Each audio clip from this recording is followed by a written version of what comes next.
Alright bud, so today I'm going to do a little addendum to the video I just made about the old Norlund hatchet handle replacement. Just a few basic tests. I got a little punk wood here, do some shaving, a little bit of splitting, a little bit of fine work, and you'll see what you'll see. It's got a good bite. Needs to be a little bit sharper, I think.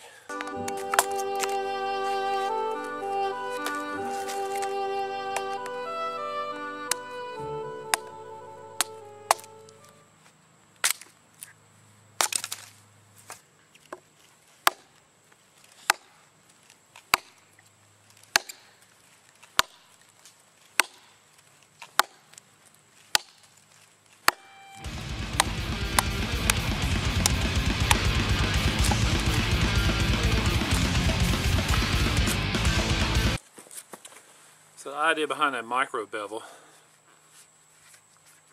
to my mind, is just want to leave a nice sharp 0 degree or almost 0 degree edge. Now look, I could be talking out of my butt. This is just me thinking. So you knife and axe people, don't be hating. Of course, if you have any suggestions that are helpful, I will gladly take them. Anyway, so we've got the idea, super sharp edge, right? 0 degree, hopefully. You've got all this cutting right here, but then you have all this here, all this spine. So you get that initial nice cut, and then you let the axe head do the rest. And this is a pretty good shape.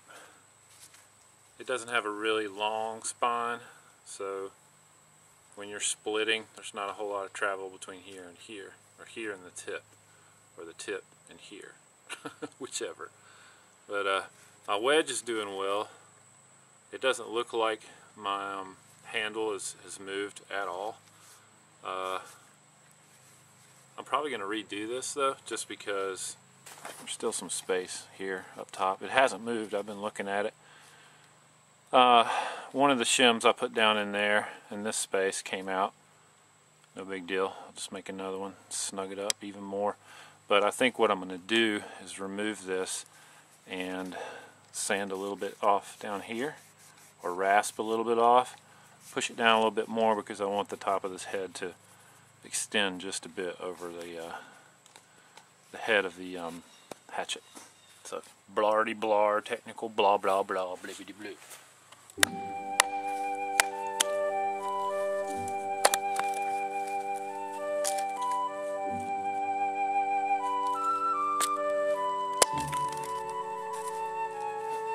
was easy enough.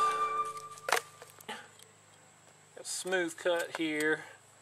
This is kind of jiggity jag, but that's just because of my technique. Let's see if I can clean it up a little bit.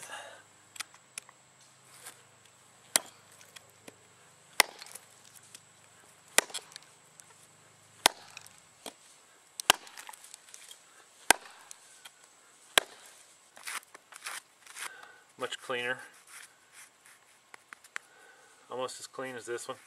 Got a couple of jumps, but again, technique. Ooh. Still got a nice edge on there. Pretty clean. It's lovely. Yep, pretty clean. And I've been hacking away with this for a while. I'm gonna have to make a sheath for this, or get somebody to make me a sheath or something. Right now I'm using this tool belt, which works out pretty well. See, it's just a old school tool belt. And I'll just use it to haul my hatchet in it. This thing's nice and sturdy. You know, you got your pockets on both sides. Look at the belt. Just the belt, not the butt, the belt. Look at the, never mind. Army belt vibe going. This thing's pretty old. It's got like full metal clasps. These things are adjustable, but you got to unclamp them first, and So you better have some pliers with you. Look, I got stuff in here. Stuff you need, right? You never know. Punch, pencil.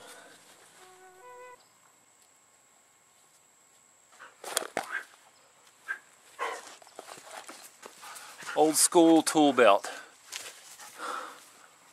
But the main deal was to test the stability of this handle that I reframed.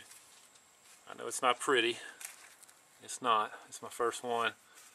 But it's staying. I mean, I punished it and it hasn't budged.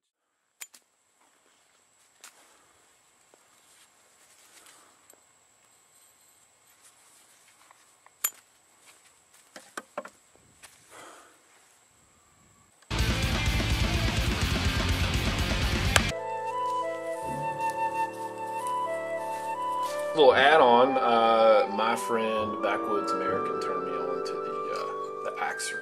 Actually, him and Adam from Equipped to Endure. Those are the guys that really started making me think about carrying a hatchet, possibly on a backpacking excursion.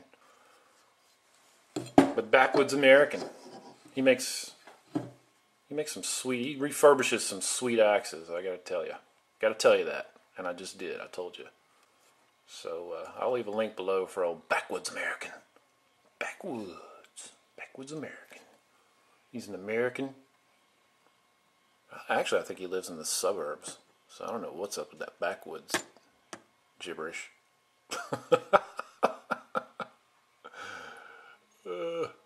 Norlund. As always, simple, easy, fun.